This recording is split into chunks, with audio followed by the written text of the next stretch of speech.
Coming up on the NESN Bruins Podcast, we recap the Bruins deadline dealings, which involved a lot of the Anaheim Ducks. We also look around the league, see what everybody else did, and handicap the field moving forward into the final stretch run of the NHL season. Play the music.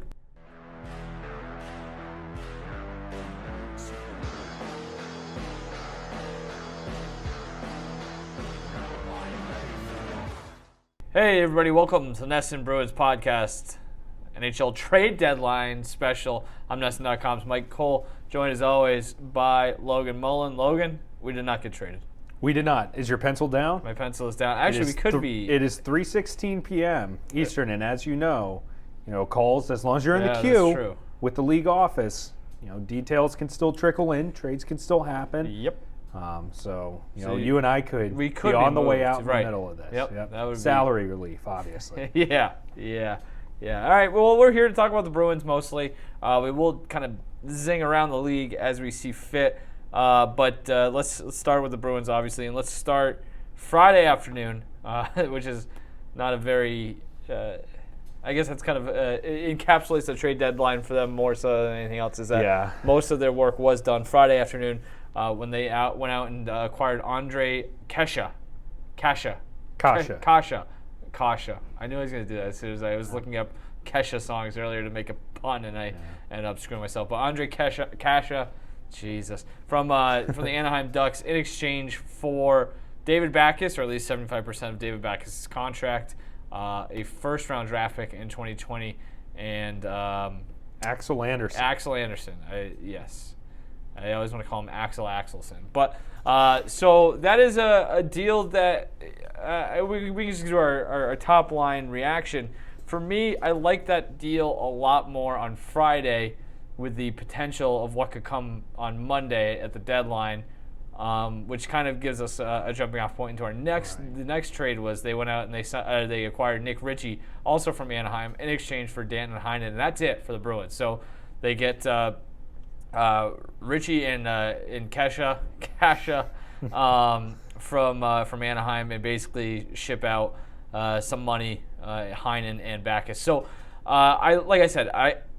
in looking at Kasha is it's a nice player if he stays healthy. He's a 7th round pick who's actually played himself into a pretty strong role when he's been healthy. The question or the issue with him is that health is something that you can't take for granted, and really he hasn't played since early February. It coincided with a hit to the head from Jake Muzzin, but the Ducks had been insistent that he was out for flu-like symptoms, and that wasn't an issue with the hit. Right. And he practiced today. And he did not have a non-contact jersey on, so.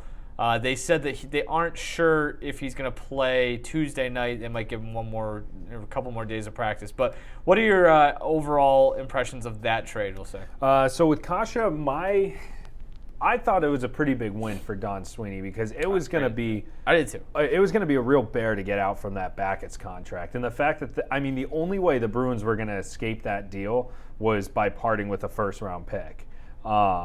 You look at what the Maple Leafs had to do with Patrick Marleau and sending him to Carolina. That went with a first-round pick. That's just the nature of getting rid of those deals. So the fact that they managed to do that, and sure they had to get rid of Axel Anderson as well, but the fact that they managed to do that and still get a useful player who actually can play top 9 minutes like Kasha's going to get the chance to do, you don't want to roll the dice too much on a guy's health, but assuming they liked what they saw in terms of medical information, don't think that he has anything lingering. You got to sort of take him at his word and know that you have to look at the productivity. And he had been playing with, I think it was Max Steele, and I forget who his other most common line mate was in Anaheim. But whatever the case may be, he is in a much better situation with Jake DeBrusk and David Krejci, and he's already found success playing with underwhelming wingers over the course of at least the last 2 seasons, once the Ducks have really, flamed out. Yeah. But I thought, it helps them both in the short and long term. And in that deal alone, they gave themselves far more flexibility for this summer. And I think that was kind of the overarching thing, is Don Sweeney trying to strike the balance of how can he make the Bruins better, or at least keep them on the same plane as they're at right now, but also put themselves in a position to where they can, for me, I think it's re-sign Torrey Krug. Yeah. I think that's what a lot of this comes down to. Yeah, it's hard to argue with any of that. And that was my thing. Like I said, my thing on Friday was I like them. You look at the advanced numbers, you look at the advanced numbers for Kasha, and it's like,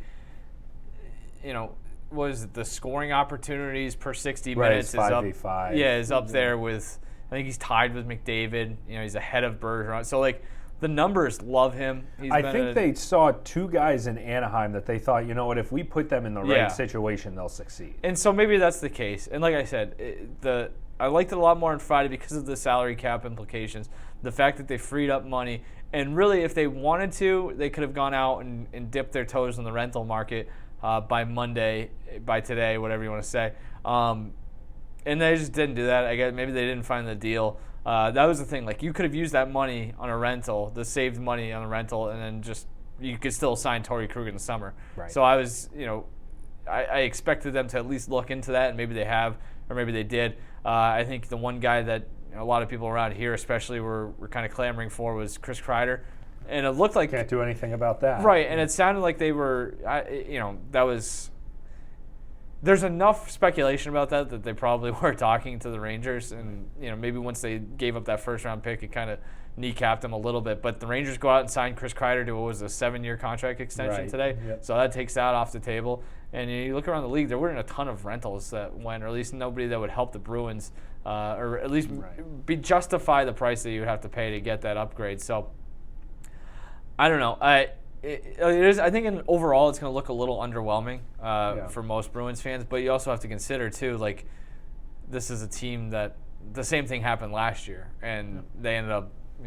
Don Sweeney looked pretty smart. So if they, and again too, and a lot of this is, if you're going to do trade deadline grades for the Bruins, it's going to be pretty incomplete. I think is the grade that they get, considering if they end up going out and re-signing Torrey Krug, then it looks a lot better. Well, right. You have to look at the bigger picture there, and I mean they have.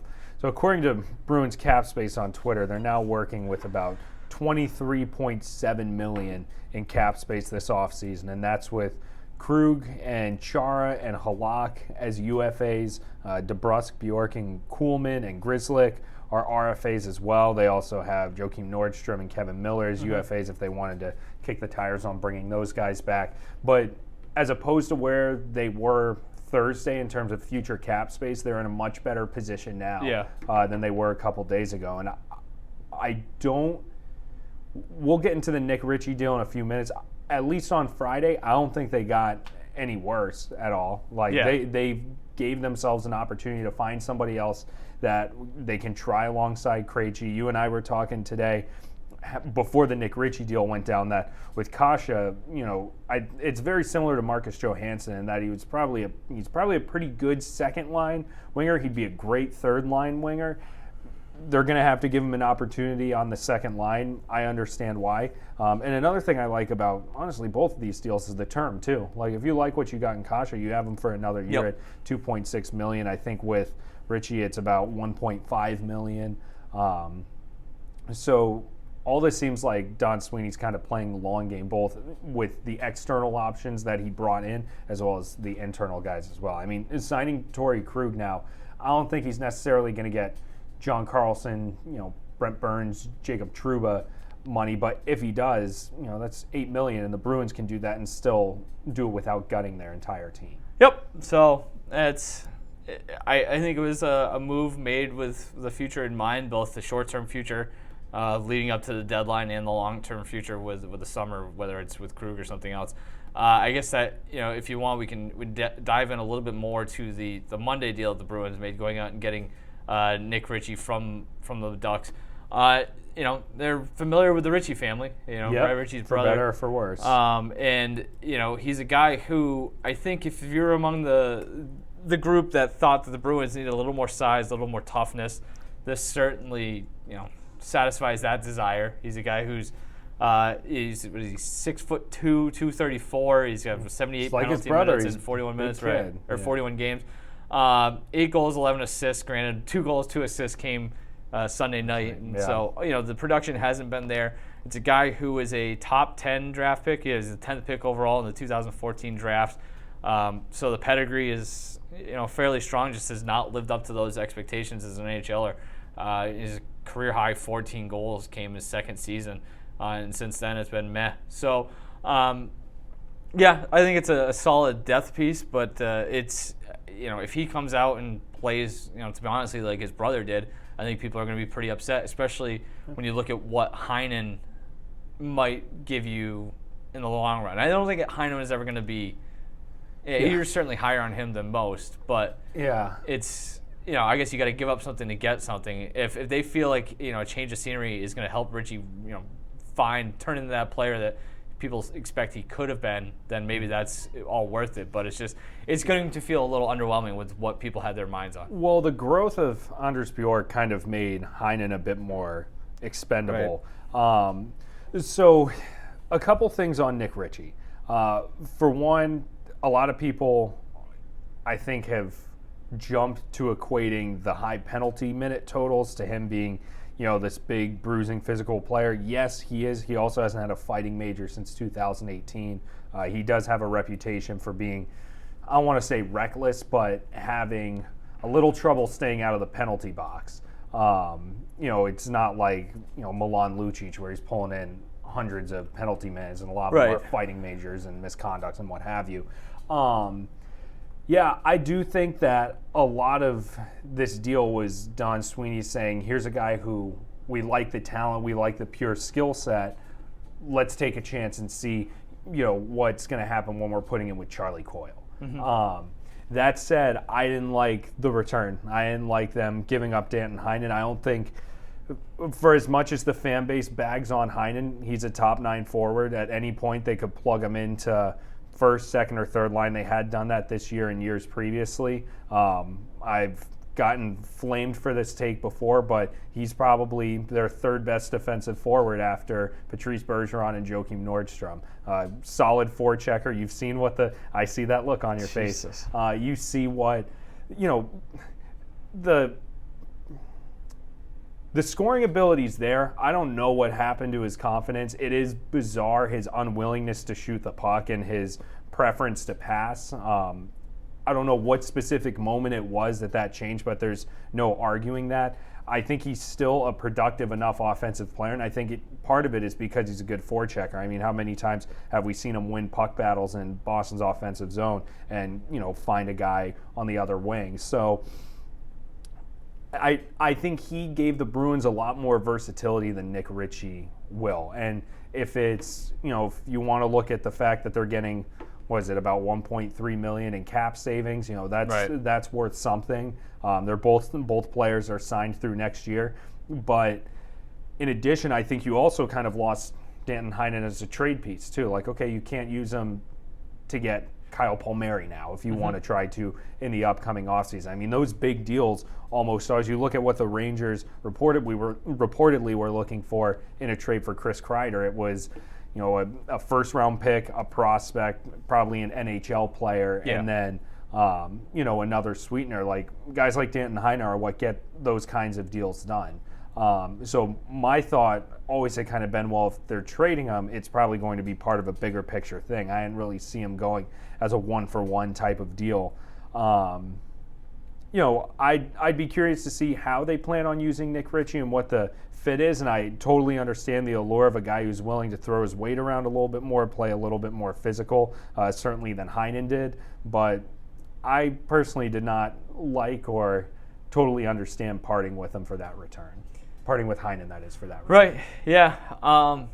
I get it, I guess. I don't think parting with him now makes them markedly worse. I think, if anything, if Richey comes in and slides in on the third line or whatever and even shows some of the form that made him a top 10 overall pick, it's going to be an upgrade. So I think that's probably what the Bruins are going for here is like, let's take a lottery ticket on Richey for, it's basically like buying a $10 lottery ticket or a $10 scratch ticket. It's like, this is it's a good way of putting it. It's more expensive than the $1 or $2 one, but we have a chance of really hitting on something bigger and better. Yeah.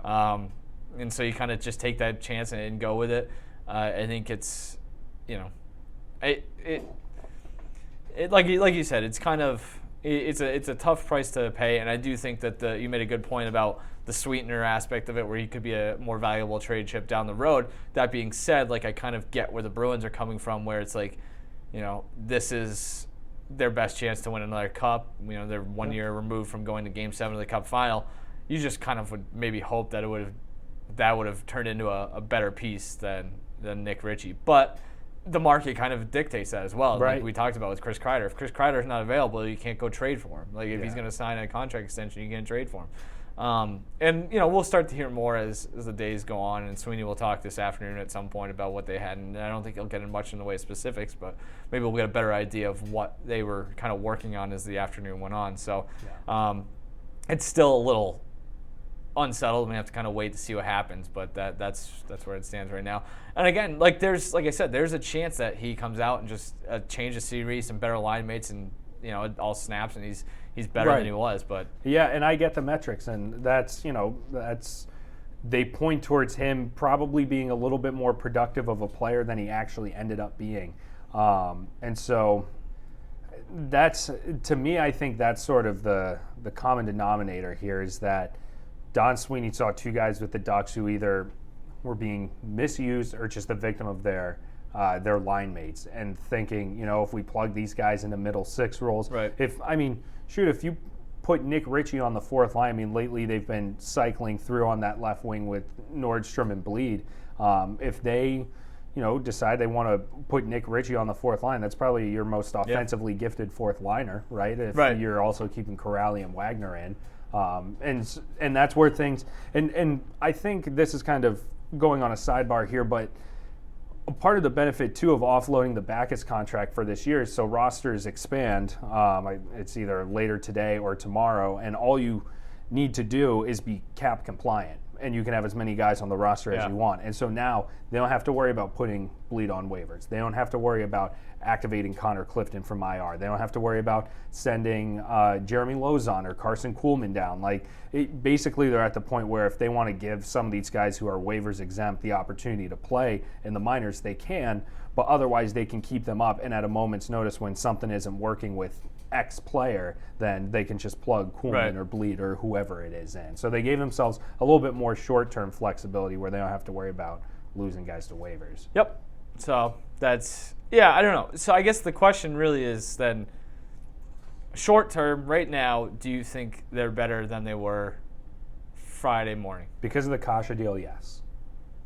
I tend to agree. I don't know how you can say they're worse, honestly. No, I don't. I mean, you already said it. I probably overvalue Heinen a little bit. Unless Richey is terrible for some reason. Right. And they still have enough options. Like, they're probably going to have to healthy scratch Kuhlman or Bjork to fit Richey into the lineup. And, those are NHL players. You could do a lot worse. Those are legit NHL top 9 players, or top 9 forwards. Well, we're also a year removed from them running into just injury trouble at the end of the year. So it doesn't hurt to add two guys and you get rid of one because Backes wasn't going to play. So you add technically one additional body, which, as bare bones as it sounds, you do just need a surplus of bodies once you get into the playoffs. Yeah. So that's something to keep in mind as well. I think the one thing, though, yes, they got better.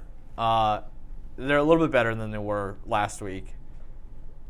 You don't feel great about them. If they had gone out and gotten a guy like Kreider, you're like, all right, this team is loaded up. Here we go. They're ready to they're still, the best record in hockey, so that's something we can't lose sight of that. The problem is, in my opinion, is that everybody else around them did so much. And I think this is kind of where we can get into what other teams did. And if you look at the top of the Eastern Conference, especially whether it's Pittsburgh, Washington, the Islanders, if you want to throw them in there, teams that did something. Got J.G. Pajot. Tampa, did I already mention Tampa? Just about everybody else felt like contending for a playoff spot around the Bruins did something that made them, I don't want to say markedly better, but I don't know. I feel like those teams all improved their teams more than the Bruins did. Yeah. And they're all chasing the Bruins, so I think that's important to note as well. You were kind of alluding to it, but my thing was, I was expecting that, especially when they cleared the Backes cap space, that they were going to go for a Kreider or Palmieri type. And had they done that, we would have been sitting here being like, the Bruins, in terms of pure talent, are undisputedly the best team in the NHL right now. Not just, their point total. But I think that, I really, you want to talk about guys I probably overvalue, Blake Coleman. Like, I thought that was a big addition for Tampa. Yeah. Tampa also picked up Barclay Goodrow right before the horn sounded for the deadline. I mean, the Bruins by no means did they get worse, but I think there are teams that are catching up to them. I mean, within the division, it's going to be a dogfight between the Bruins and Lightning down the stretch. Yeah. But I think it would be in the postseason when the Bruins had to start playing some of these Metro teams that loaded up. And I mean, the Bruins have great depth, but you look at what Pittsburgh did, and they got Sheary, and they got Evan Rodriguez, and they got Patrick Marleau. They added a lot of depth. Mm-hmm. And granted, that's a team that's been ravaged by injuries, but some guys too with experience in there as well. Right. So I think the gap between the Bruins and some of these other teams, however big it was before the trade deadline, has shrunk a little bit. Yeah, and that's like I said, if the Bruins had gone out and done something a little more impactful, they would. I think people would feel better about their trade deadline. I haven't really looked on Twitter or listened to the radio or anything. I got to imagine people aren't going to be very pleased with what the Bruins did. And I will say, not to sound like a homer or a company shill, but like I said earlier at the top, this is kind of the feeling some people had going into or coming out of the deadline last year as well. And by and large, they pretty much followed the same exact strategy as they did last year. I think Johansson was a bit more of a proven commodity. Yes, no, he's better, but I'm just saying, it kind of came out of nowhere. I think both of those, and I guess that's a testament. Sweeney's done a nice job of kind of laying low, and kind of coming out of nowhere. So I don't know, there's something to be said for that as well. Yeah. But yeah, you look at, I mean, Tampa Bay, even as we are sitting here talking, Tampa Bay went out and got what did they do? Barclay Goodrow. Yeah, exactly. Pick, which is a steep price, but this is a team ready to go for it. They must have looked at what happened last year with Columbus and thought we can't just keep getting thrown around by opposing teams. It's getting Goodrow certainly helps with that. Getting a player in Blake Coleman, who also plays with a little bit of edge in his game, those are important enough additions. That's good. I forgot about the Coleman one. You look at also what Carolina did. I'm just kind of scrolling through, just getting caught up. Trocheck and Sami Vatanen. I mean, the defense, they were weak defensively last year. And then that was with Dougie Hamilton. They lose Dougie Hamilton, and now they traded Justin Falk too. Right. And then they've got injuries now. Yeah. So I think it's interesting. You look at. I'm literally just scrolling through things here, so this is kind of all over the place. But Buffalo going out and getting Wayne Simmons. Buffalo apparently thinks it has a chance to make a run at a playoff spot. They can get the third seed in the Atlantic Division with the way the Leafs have been playing, and then I don't know how you can say the Panthers got much better getting rid of Trocheck and not getting any NHL-ready defensive help in that process, too, considering that's what's kind of sunk them. But the Sabres must see an opportunity. I mean, getting rid of Sheary doesn't help them too much, but, something to be said about landing Simmons. It's kind of tough to assess, though, what Buffalo's doing. Yep. One thing we didn't talk about, Washington, they got Ilya Kovalchuk, which is a big move. And that was an interesting thing. That's actually, I'm glad I stumbled across that or was reminded of that. We could talk about the Bruins' ramifications of that, the varying reports. There was one report that said that basically came down to the Bruins and Washington for Ilya Kovalchuk in a trade with the Canadiens, which is surprising on its own. But according to one report, Kovalchuk basically chose the Capitals over the Bruins, which tells me, I look at that, if that is true, which is a big if, I look at that as saying, well, the Bruins had a pretty good deal or a pretty good offer for Kovalchuk if it came down to the fact Bergevin was exactly. So they ended up with, it was a third-round pick for Kovalchuk, which Montreal retained half the salary too. Yeah, that would have bothered me if, from a Bruins standpoint, if they had gone out and traded a third-round pick for a guy who, again, it would have been I mean, I guess he probably would have played the second line, but who knows what he's got in terms of the way things went in LA. I would be really skeptical of him. I mean, he was playing a much better role in Montreal. Like, I think that was a scenery thing, but I don't think the Bruins could guarantee that he would thrive in Boston the way he was in Montreal. Especially for that's a gamble. I mean, I guess it's credit to the Caps for being willing to part with the draft pick when you could have signed him a month ago, and that was my issue with the Bruins. Is if you're going to sign him, why not just, or if you're going to go out and trade for him, why not just sign him? Right. When you could have given him a little bit more over the league minimum, and you probably would have had him. So yeah, that's something it's an interesting tidbit. And I could see him going to Washington and being good. Like maybe that's there's enough talent around him, and I think he would have been fine here. It's not something I would have done. Let's see. Anything else stand out to you? I loved Edmonton getting Edmonton did a lot. Yeah. For not a ton either. No, it was Sam Gagner and two second round picks. Yep. And that was a guy I had kind of circled for the Bruins that I thought might be a good fit. But I mean, if he plays on that top line with McDavid, once McDavid's back and ready to go, that is going to be a fast line. I would love to see them try Athanasiou, McDavid, and Draisaitl together.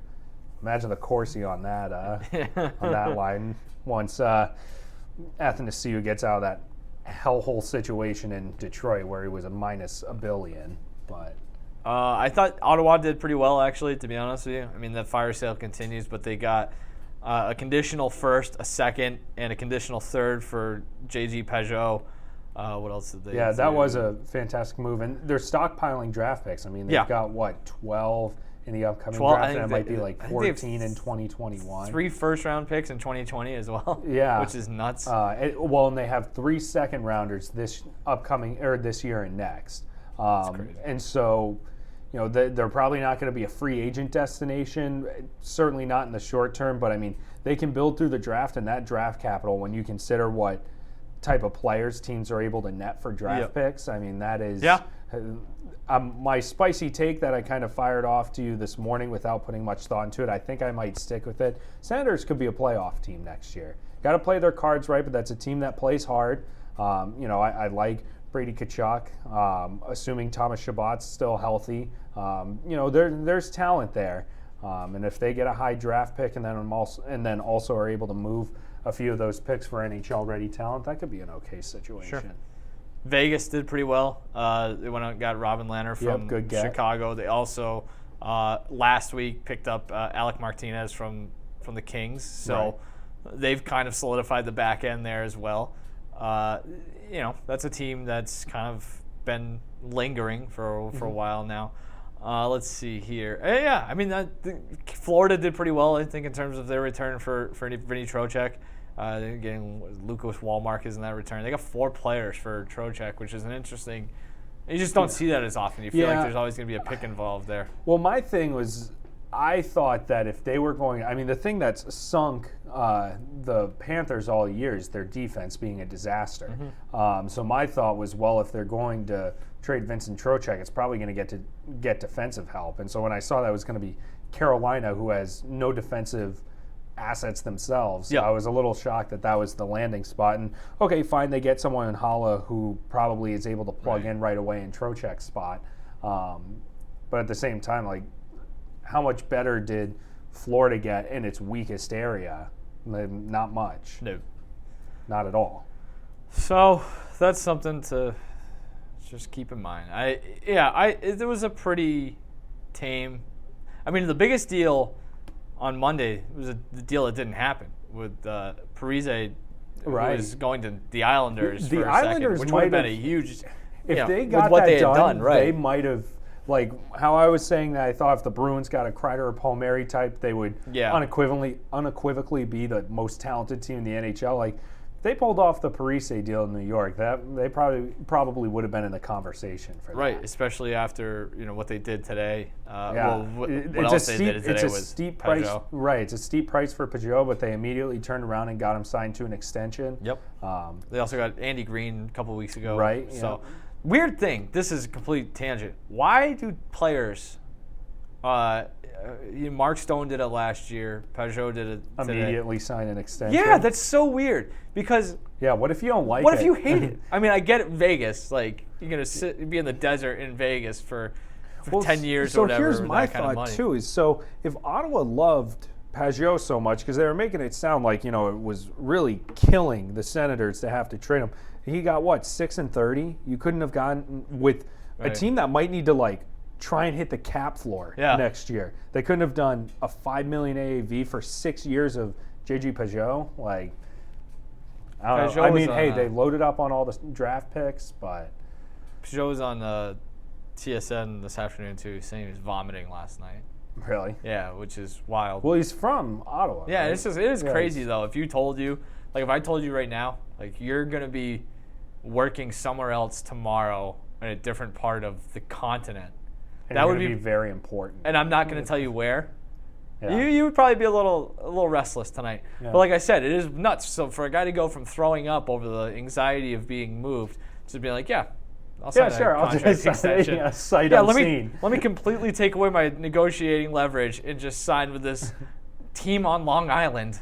Well, maybe that's because you and I don't drive hard bargains. I don't know. And we're just I just think it's because it happens in that sport more than any other.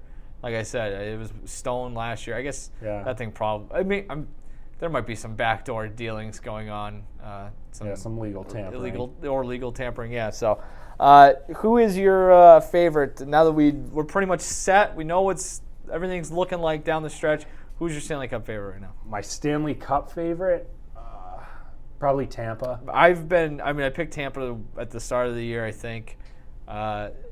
I wavered a little bit when they struggled early, but they look like the best team right now, and I think they did quite a bit today. So I'm with you. I don't know how it could be anybody other than Tampa at this point. What are the options? Especially the way they except for the Bruins. Right, the Bruins. Anybody in the West? They didn't do much, but I still like Dallas. I like Vegas. I think Vegas had a lot more goaltending depth. They're going to be able to take a little pressure off Fleury by being able to play Leonard down the stretch. Fleury and Leonard is a lot better than Fleury and Subban. Yeah. So that helps. I thought the Oilers got a lot better too. Sure. I thought they had maybe the best day. They got Mike Green, they got Tyler Ennis, they got Athanasiou. Yeah, they did a lot. And the Flames bolstered their defense too, right? So a couple minor moves, but Right. They got Eric Gustafsson. So the Leafs are still a trash fire. Leafs are still a trash fire. I can't believe they got a trade partner for Michael Hutchison. Yeah, that was all they did today, though, right? There was a lot of Tyson Barrie talk. There was a lot of Tyson Barrie talk. And see, that was another one I didn't understand. The Leafs' defense is a disaster. And they were shopping Tyson Barrie. I know the fit hasn't been great, but they didn't have much leverage there. They did, while this podcast was recording, though, announce an extension for Jake Muzzin. Oh, okay. Sure. Which, not that he's been the savior on defense for them. But right. According to Mackenzie earlier today, he was saying they were looking for a first and a prospect for Tyson Barrie. Yeah. It's a lot considering the way he's played this year. I think he's a UFA as well. So yeah. That deal, it's not surprising they didn't move him. I know Kadri's been hurt, but there have been a few times this year where it's Nazem Kadri probably would have helped you a little bit more than Tyson Barrie. That's true. And I will put my hand up as thinking that was a decent trade for Toronto at the time. Yeah. I know that was probably a smart move. So, anything else you want to kick around in here? I don't think so.